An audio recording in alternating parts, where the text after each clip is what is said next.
Bismillahirrahmanirrahim. Innal hamdalillah nahmaduhu wa nasta'inuhu wa nastaghfiruh wa na'udzu billahi min shururi anfusina wa min sayyiati a'malina. Man yahdihillahu fala mudilla lahu wa man yudlil fala hadiya lahu. Asyhadu an la ilaha illallah wahdahu la syarika lahu wa asyhadu anna Muhammadan 'abduhu wa rasuluh. Amma ba'd.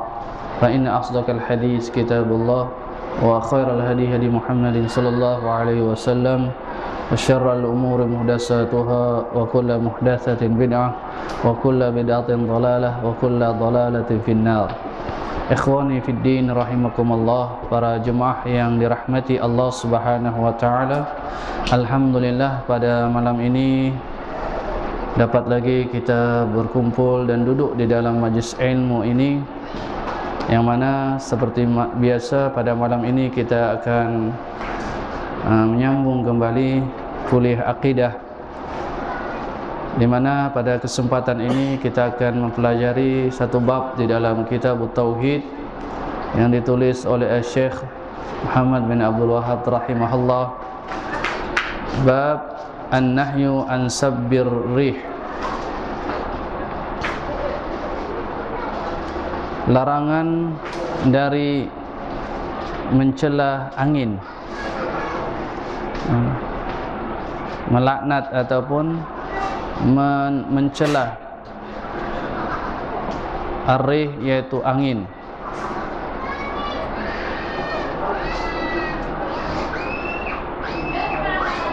Ikhwani fid din rahimakumullah,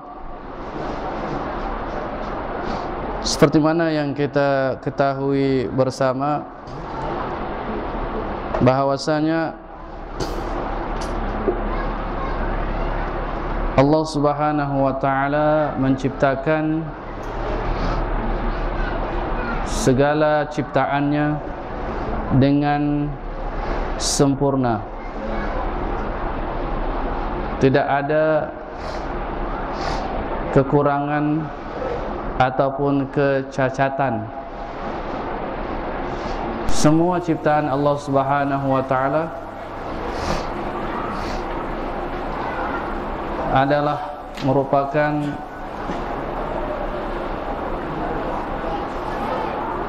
ciptaan Allah Subhanahu wa taala, itu adalah ciptaan yang sempurna, seperti mana yang kita katakan tadi. Dan di dalam bab ini penulis rahimahullah membawakan satu keterangan berupa hadis, yaitu hadisnya berbunyi an Ubay ibn Ka'ab radhiyallahu anhu anna Rasulullah sallallahu alaihi wasallam qala la tasubbur rih fa idza ra'aytum ma takrahun faqulu Allahumma inna nas'aluka min khairi hadhihi ar-rih wa khairi ma fiha wa khairi ma umirat bih wa na'udzu bika min syarri hadhihi ar-rih wa syarri ma fiha wa syarri ma umirat bihi. Sahahahu Tirmizi. Daripada Ubay ibn Ka'ab radhiyallahu anhu bahwasanya Rasulullah sallallahu alaihi wasallam pernah bersabda, la tasubbur rih, la tasubbur rih. La di sini maknanya nahiyah, jangan, yakni larangan. Larangan apa? La tasubbur rih, jangan kamu mencela, jangan kamu mencaci, jangan kamu mengaibkan, yakni ciptaan Allah Subhanahu wa taala seperti angin.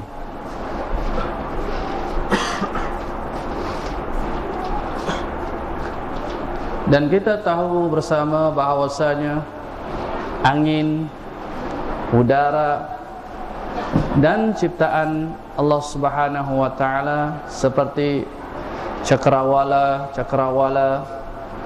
bulan, bintang, matahari dan sebagainya, itu semuanya itu di bawah pentadbiran dan urusan Allah Subhanahu wa taala. Allah lah yang menentukan peredarannya. Dan apabila kita lihat ar-rih ini, angin ini, dia berlaku dalam pelbagai keadaan. Kadang-kadang dia bertiup dengan tenang, namun kadang-kadang juga ia bertiup dengan kencang, sehingga boleh menyebabkan kerosakan. Kadang-kadang ia bertiup dalam keadaan anginnya yang dingin ataupun yang sejuk, dan kadang-kadang ia bertiup dengan keadaannya yang panas. Ini merupakan qada Allah Subhanahu wa taala dan qadar, ketetapan Allah Subhanahu wa taala. Dan ini menunjukkan bahawa Allah Subhanahu wa taala adalah satu-satunya mencipta ciptaannya seperti angin ini dan sebagainya, di mana di dalam hadis ini larangan la tasubur rih, jangan kamu mencela angin, kerana apabila seseorang itu mencela angin ataupun yang seumpamanya, berarti dia mencela ataupun mempertikaikan yang mencipta angin itu ataupun ciptaan-ciptaan itu, tentulah Allah Subhanahu wa taala. Dan ini sudah tentu akan mengurangi ataupun menafikan ketauhidan seseorang itu kepada Allah Subhanahu wa taala. Oleh kerana itu hadis ini menyatakan kepada kita tentang larangan, tahrim mencela angin. La tasubur rih fa iza ra'aitum ma takrahun faqulu. Apabila kamu melihat apa yang kamu tidak sukai mengenainya, yakni mengenai angin, maka berdoalah. Ini adalah istihbab ataupun sunnah kita berdoa ketika kita merasakan angin yang kita tidak sukai. Maka Allah mengajarkan, maka Nabi SAW ada mengajarkan kita tentang doa ini. Allahumma inna nas'aluka min khairi hazihi rih wa khairi ma fiha wa khairi ma umirat bihi. Ya Allah, sesungguhnya kami memohon kepadamu akan kebaikan angin ini dan kebaikan apa yang ada padanya, dan kebaikan apa yang telah diperintahkan dengannya. Wa na'udzubika min syarri hazihi rih wa syarri ma fiha wa syarri ma umirat bihi. Dan kami memohon perlindungan kepadamu dari kejahatan, dari keburukan angin ini dan keburukan apa yang ada padanya, dan dari keburukan apa yang diperintahkan ia dengannya. Inilah doa yang diajarkan oleh Rasulullah sallallahu alaihi wasallam, kerana kita dapat pahami melalui doa ini bahawasanya angin bertiup itu ada dua kemungkinan, ada dua keadaan. Kemungkinan yang pertama, ia dapat menyenangkan manusia apabila merasakan angin yang bertiup dengan tenang, yang akan menyegarkan dan menyejukkan orang yang merasainya. Ada pula keadaan angin ini ia bertiup dengan kencang sekali sehingga boleh menyebabkan kerosakan ataupun kemusnahan. Makanya Nabi sallallahu alaihi wasallam berdoa dengan doa ini, memohon kepada Allah agar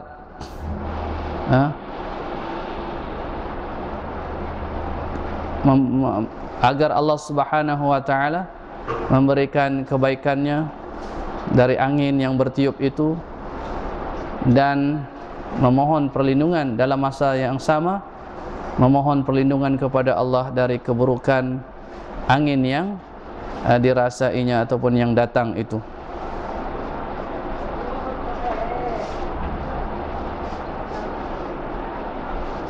Jadi di dalam bab ini bolehlah kita simpulkan bahwasanya haram mencela angin, seperti mana yang kita ketahui. Mencela angin maknanya berarti dia mencela dan mempertikaikan yang mencipta angin itu. Seterusnya doa sunat ataupun istihbab, mengamalkan doa apabila seseorang itu melihat angin yang dia tidak senangi, seperti mana yang diajarkan oleh Nabi sallallahu alaihi wasallam. Di akhir bab ini seperti mana biasa penulis rahimahullah membawakan masail, fihi masail. Masail maknanya perkara-perkara ataupun persoalan-persoalan di dalam masalah-masalah agama ini, dan sudah tentulah persoalan-persoalan itu ada keterangannya ataupun dalilnya, sama ada melalui ayat-ayat Allah Subhanahu wa taala ataupun melalui hadis-hadis Nabi sallallahu alaihi wasallam yang sahih. Al-ula, yang pertama, an-nahyu an sabbir rih, larangan dari mencela angin. Ini boleh kita ambil dalilnya berdasarkan sabda Nabi sallallahu alaihi wasallam, yakni larangan la tasubbur rih, janganlah kamu mencela angin.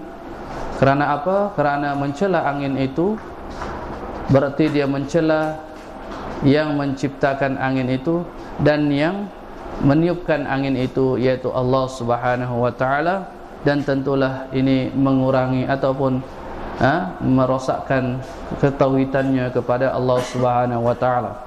Yang kedua, asaniyah al-irsyadu ilal kalamin nafi idza ra'al insanu ma yakrahu. Bimbingan, yakni bimbingan dari Nabi sallallahu alaihi wasallam mengenai perkataan yang berfaedah. Apabila seseorang itu melihat apa yang ia tidak suka mengenai angin ini, seperti mana doa yang telah kita bacakan tadi, Allahumma inna nas'aluka min khairi hadhihi ar-rih wa khairi ma fiha wa khairi ma umirat bih wa na'udzubika min syarri hadhihi ar-rih wa syarri ma fiha wa syarri ma umirat bih. As-salisah, yang ketiga, al-irsyad ila annahu ma'murah, bimbingan dari Nabi sallallahu alaihi wasallam bahwasanya doa itu adalah sesuatu yang disyariatkan, yang disuruh, yang digalakkan untuk kita berdoa dengan doa itu. Dan yang keempat, ar-rabi'ah, annaha qad tu'maru bi khairi wa qad tu'maru bi syarrin. Sesungguhnya angin itu kadang-kadang diperintahkan, yakni Allah perintahkan dia dengan kebaikan, dengan membawa kebaikan, dan terkadang-kadang juga Allah memerintahkan angin itu untuk membawa keburukan. Dan ini wajib ke atas manusia agar dia tidak membantah dan mempertikaikan qada Allah Subhanahu wa taala, dan hendaklah dia berserah sepenuhnya kepada perintah Allah Subhanahu wa taala, urusan Allah Subhanahu wa taala. Karena semuanya itu adalah merupakan aturan yang telah ditetapkan oleh Allah Subhanahu wa taala. Seterusnya kita beralih kepada bab yang berikutnya di dalam kitab Tauhid ini, bab qaulullah ta'ala, mengenai firman Allah ta'ala, yakni dalam surah Al-Imran ayat 154. Qaulullah ta'ala, yazunnuna billahi ghairal haqqi dhannal jahiliyah, yaquluna hal lana minal amri min syai' qul innal amra kullahu lillah. Al-ayah.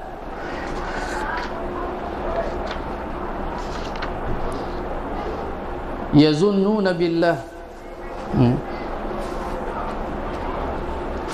yazunnuna billahi ghairal haqqi dhannal jahiliyah.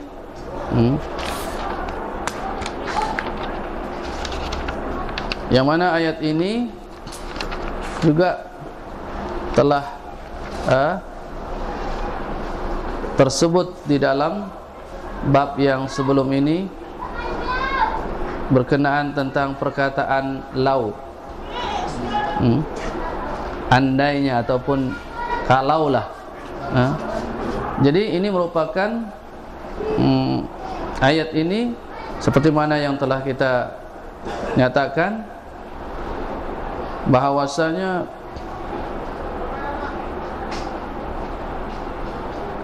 orang-orang al-munafiqun, orang-orang al-kafirun, mereka ini yazunnuna billahi ghairal haqqi dhannal jahiliyah. Mereka mengatakan, orang-orang munafikin ini menyatakan mereka bersangka terhadap Allah dengan sangkaan yang tidak benar, sangkaan orang jahiliyah, yang mana mereka menyangka, mengira bahwasanya Nabi SAW tidak mendapat kemenangan dari Allah Subhanahu wa taala. Yaquluna hal lana minal amri min syai' qul innal amra kullahu lillah. Mereka mengatakan, hal lana minal amri min syai', adakah bagi kami urusan, ataupun adakah kami masuk campur dalam sesuatu urusan? Maka Allah menjawab, Qul innal amra kullahu lillah. Katakanlah, sesungguhnya segala urusan itu adalah milik Allah Subhanahu wa ta'ala.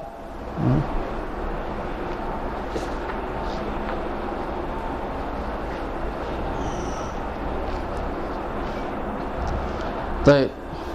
Di dalam ayat yang mulia ini menunjukkan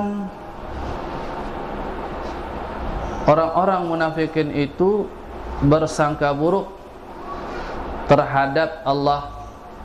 Maknanya apabila mereka bersangka buruk terhadap Nabi SAW, di mana mereka mengatakan tidaklah Nabi itu mendapat kemenangan, berarti dia sebenarnya mereka bersangka buruk terhadap Allah Subhanahu wa ta'ala yang mengutus nabinya dan utusannya. Makanya dapatlah kita pahami bahwa wajib husnuzan billah. Sebaliknya kita wajib bersangka baik terhadap Allah Subhanahu wa ta'ala, yang mana Allah Subhanahu wa ta'ala telah menjanjikan kemenangan kepada nabinya dan juga kepada orang-orang yang beriman.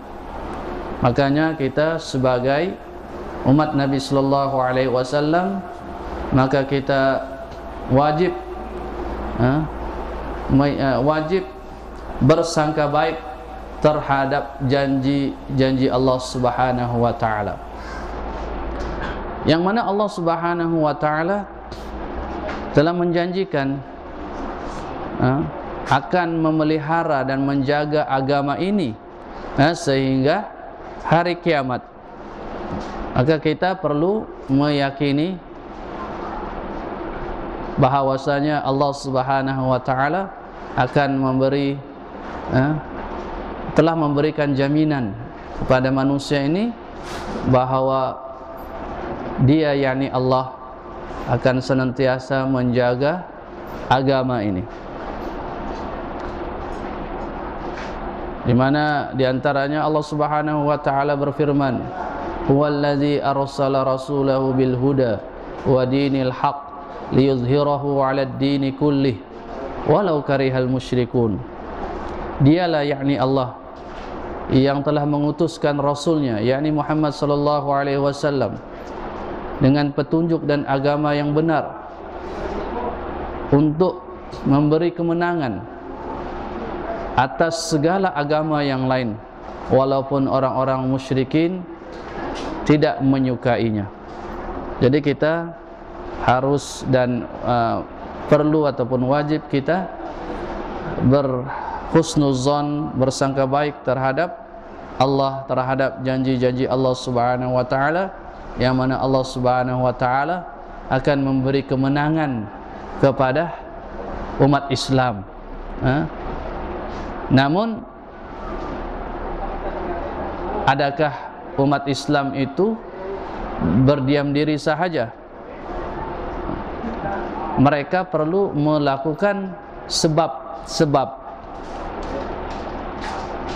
sehingga datang pertolongan Allah Subhanahu wa taala. Mereka mesti bergerak, berusaha untuk melakukan perkara-perkara yang dengan perkara-perkara itu Allah Subhanahu wa taala pasti akan memberi pertolongan kepada mereka. Dan perkara-perkara yang mereka lakukan itu mestilah mengikut kehendak, mengikut apa yang telah ditetapkan oleh Allah Subhanahu wa taala. Kalau tidak, maka bagaimanakah Allah Subhanahu wa taala menurunkan dan memberikan pertolongannya kepada umat Islam? Yang penting ialah umat Islam mestilah kembali kepada agama Allah Subhanahu wa taala dengan sebenar-benarnya. Allah menyatakan, "In tansurullah yansurkum." Sekiranya kamu menolong Allah, maknanya kamu menegakkan syariat Allah, maka Allah akan memberi pertolongan kepada kamu. Menegakkan syariat Allah mestilah berdasarkan kepada ketetapan Allah, apa yang Allah pilih. Dan kita tidak akan mengetahui tentang apa yang sepatutnya, apa yang perlu kita lakukan untuk menegakkan syariat ini, melainkan dengan mengikuti jalan al-mursalin, jalan para rasul. Apakah yang dilakukan oleh para rasul? Apakah yang dimulai oleh para rasul seperti mana yang diperintahkan oleh Allah Subhanahu wa taala? Para rasul bermula daripada Nabi Nuh alaihi salam. Apabila dia melantik menjadi rasul, maka bagaimanakah seruan pertamanya? Seperti mana yang diperintahkan oleh Allah Subhanahu wa taala, bukan suatu masa yang singkat, tetapi begitu lama Nabi Nuh alaihi salam menyeru umatnya untuk menegakkan hukum Allah, untuk menegakkan hukum Allah dan tidak melanggar batasan-batasannya. Menegakkan hukum Allah yang pertama adalah membersihkan jiwa-jiwa mereka daripada kesyirikan dan meletakkan ataupun mengisi jiwa-jiwa mereka itu dengan mentauhidkan Allah Subhanahu wa taala. Inilah syariat yang pertama yang tidak boleh dilanggar. Yang tidak boleh yang tidak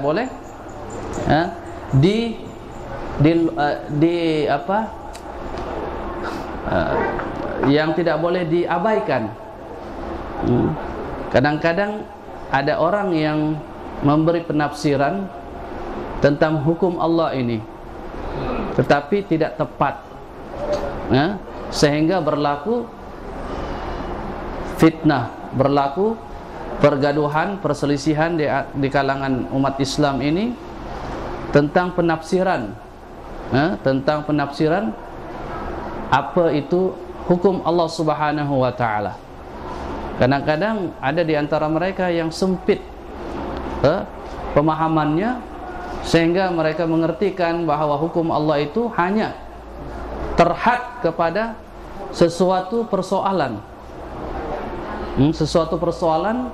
namun mereka tidak mengangkat hukum Allah yang lain, apalagi yang paling utama dan pertama. Maka bagaimana Allah Subhanahu wa taala menurunkan pertolongannya sekiranya mereka melakukan sesuatu yang tidak menepati apa yang diperintahkan oleh Allah, seperti mana yang diperintahkan kepada para rasul.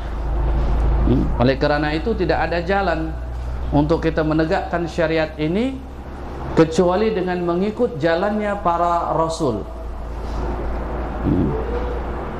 Nabi pernah bersabda, "Ibda bima bada Allahu bihi." Mulakanlah apa yang telah dimulakan oleh Allah Subhanahu wa taala. Kemudian Nabi sallallahu alaihi wasallam membacakan ayat, "Inna Safa wal Marwata min syairillah." Sesungguhnya Safa dan Marwah adalah di antara syiar-syiar Allah Subhanahu wa taala. Maknanya seseorang yang ingin sa'i, dia mesti dari Safa dulu, baru ke Marwah. Dari Safa ke Marwah, dia tidak boleh Marwah dulu kemudian ke Safa. Daripada Safa dulu baru Marwah. Bermula daripada Safa, berakhir Marwah 7 kali. Jadi itulah maknanya.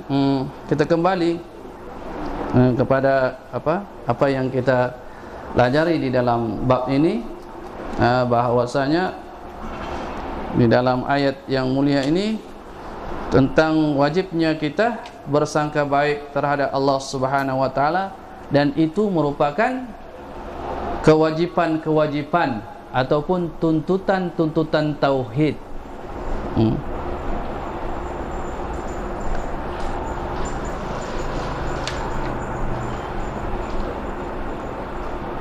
Kemudian dalam bab ini juga dinyatakan keterangan berikutnya di dalam surah Al-Fath ayat 6. Wa qaulullahi ta'ala wa yu'adzibal munafiqina wal munafiqatil wa yu'adzibal munafiqina wal munafiqat wal musyrikina wal musyrikati dhannina billahi dhanna saw alaihim dairatus saw wa ghadiballahu alaihim wa la'anahum wa a'adda lahum jahannam wa sa'at masira.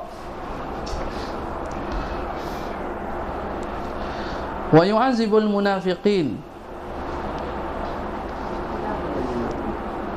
Allah Subhanahu wa ta'ala di dalam ayatnya yang mulia ini menyatakan kepada kita bahwasanya orang-orang kufar, kalangan orang-orang kufar ini, di kalangan golongan munafikin dan musyrikin ini, mereka bersangka buruk terhadap Allah, dan mereka bercita-cita agar orang-orang Islam ini kalah dan binasa.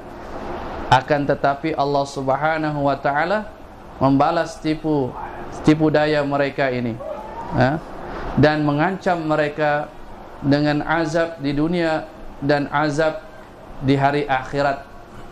wa yu'azzibal munafiqina wal munafiqat wal musyrikina wal musyrikat az-zannina billahi dhanna saw alaihim dairatus saw, alaihim dairatus saw. Seperti mana yang kita nyatakan tadi, mereka ini bersikap bersangka buruk terhadap Allah. Maksudnya di sini mereka bersangka buruk bahwasanya Rasulullah SAW dan para sahabatnya akan mengalami kekalahan. Sebaliknya, syiar ataupun kalimah kufur itu akan naik mengalahkan kalimah ataupun Islam itu. Makanya Allah Subhanahu wa taala memberi ancaman yang keras kepada mereka bahawa mereka akan dikenakan azab di dua tempat, yaitu di dunia ini dan juga azab di hari akhirat kelak. Azab di dunia ini seperti mana dalam sejarah kalau kita lihat bahwasanya mereka mengalami ke jiwa mereka resah, mereka diliputi penyesalan, kedukacitaan, kemurungan, ketika mana Allah Subhanahu wa taala memberi pertolongannya kepada orang-orang Islam yang mengalahkan orang-orang kafir. Jadi dengan itu mereka di dunia ini sudah ditimpakan azab Allah Subhanahu wa taala karena sikap mereka yang bersangka buruk terhadap Allah Subhanahu wa taala, dan azab di hari akhirat, dan ini adalah azab yang lebih dahsyat, yang mana mereka itu akan mendapat azab yang amat dahsyat dari Allah Subhanahu wa taala, yang mana mereka akan ditempatkan di dalam api neraka. Dan orang-orang munafikin ini adalah orang-orang yang ahli neraka yang ditempatkan di tempat yang paling bawah sekali. Innal munafiqin fid darkil asfali minan nar. Orang-orang munafikin ini, mereka ini adalah berada di tingkat yang paling bawah sekali di dalam api neraka.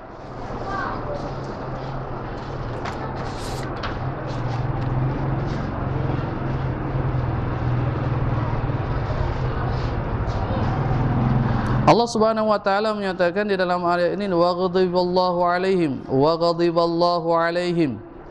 Allah murka kepada mereka. Allah murka kepada mereka, dan apabila Allah murka, tentulah Allah Subhanahu wa taala akan menimpakan azabnya kepada orang ataupun mereka yang dia murkai.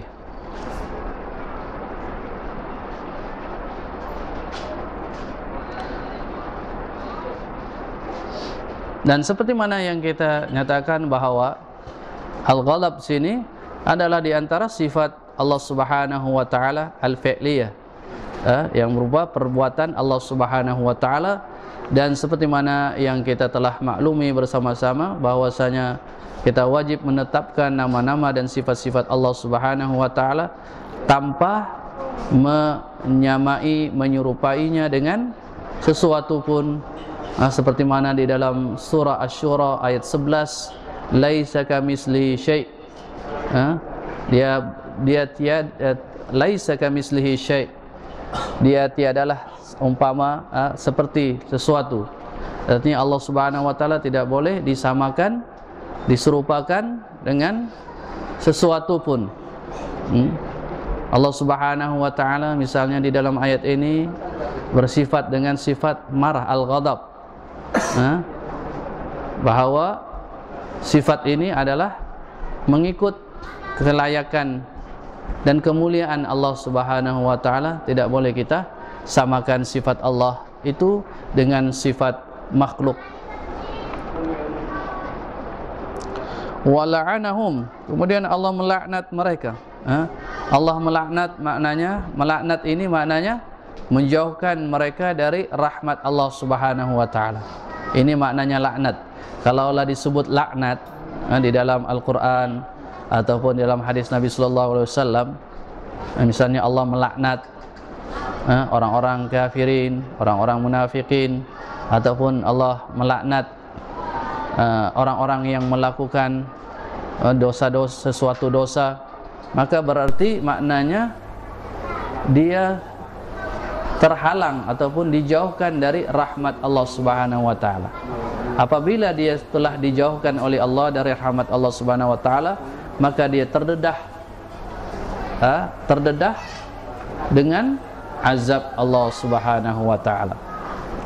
Wa a'adda lahum jahannam, dan Allah telah menyediakan bagi mereka neraka jahannam, wa sa'at masira, dan itulah tempat yang paling buruk buat mereka. Jadi ini adalah ancaman bagi orang-orang yang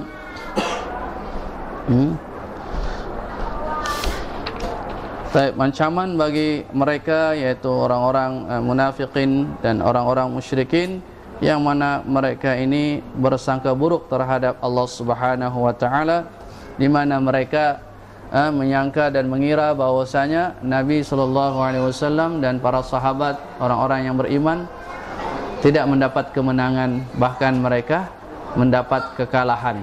Maka Allah bantah apa yang mereka nyatakan itu, dan menyaksikan bahwasanya Allah senantiasa memberi kemenangan kepada Nabi dan orang-orang yang beriman. Kalau kita lihat di dalam banyak peperangan, walaupun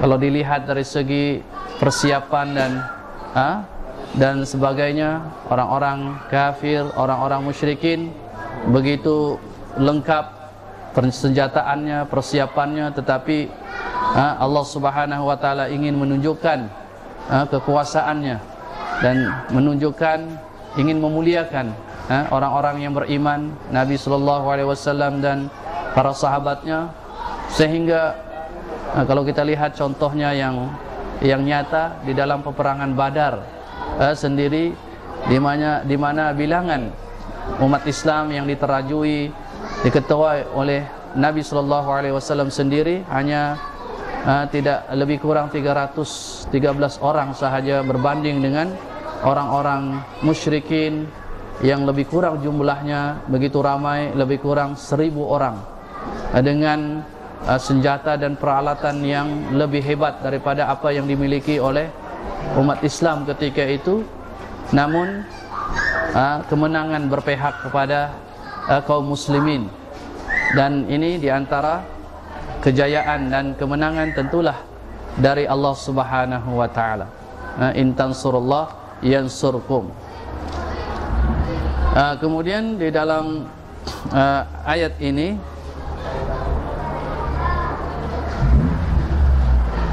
ada beberapa faedah. Secara ringkasnya dinyatakan di sini bahwasanya orang-orang munafikin itu lebih berbahaya ke atas orang-orang Islam daripada orang-orang kafir itu, karena mereka ini menipu orang Islam. Mereka berpura-pura bersama dengan umat Islam, tetapi sebenarnya mereka ingin merosakkan Islam dan umat Islam. Kemudian ayat ini juga menjelaskan tentang haramnya bersangka buruk terhadap Allah Subhanahu wa taala, dan bersangka buruk terhadap Allah ini adalah di antara tanda-tanda kemunafikan, seperti mana di dalam ayat nifaq al-i'tiqadi yang boleh mengeluarkan seseorang itu daripada Islam. Dalam ayat ini juga ada penetapan tentang sifat marah Allah Subhanahu wa taala, tentulah mengikut kelayakan dan kemuliaan bagi Allah Subhanahu wa taala. Laisa kamitslihi syai', tiadalah ia boleh disamakan dengan sesuatu.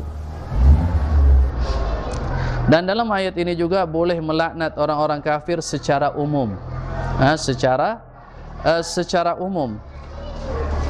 Dan seterusnya di dalam ayat ini ada penetapan bahwasanya neraka itu sudah wujud.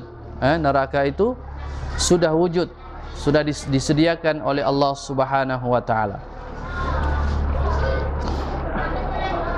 Juga ayat ini hubung kaitnya dengan bab tauhid ini ataupun kitab tauhid ini, di mana wajib seseorang itu bersangka baik terhadap Allah, kerana sesungguhnya ia merupakan tuntutan-tuntutan tauhid. Makanya kita dilarang untuk bersangka buruk terhadap Allah Subhanahu wa taala, dan telah kita nyatakan tadi, kita mestilah yakin bahawasanya Islam ini akan menang. Islam ini akan menang, dimenangkan oleh Allah Subhanahu wa taala. Walaupun kita melihat pada hari ini keadaan umat Islam tidak stabil, mereka saling bunuh-membunuh, berperang sesama sendiri, menumpahkan darah sesama sendiri, tetapi bukanlah bermakna bahawasanya kita berputus asa ataupun kita menjadi lemah dengan keadaan-keadaan seperti ini. Bahkan kita dituntut untuk bersikap ataupun bersangka baik terhadap Allah yang telah menjamin memelihara Islam dan kemenangannya.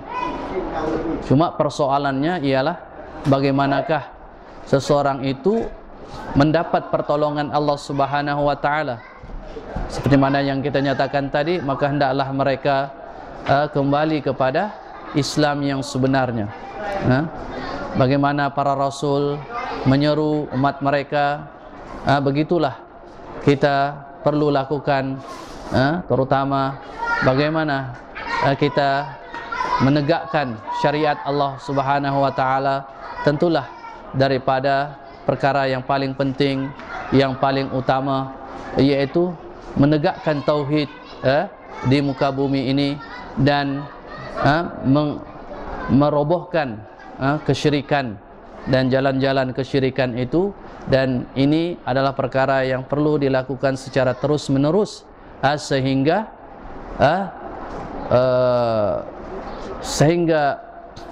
semuanya itu bersih daripada kesyirikan, dan sehingga masyarakat itu sudah betul-betul memahami dan melaksanakan tuntutan-tuntutan tauhid.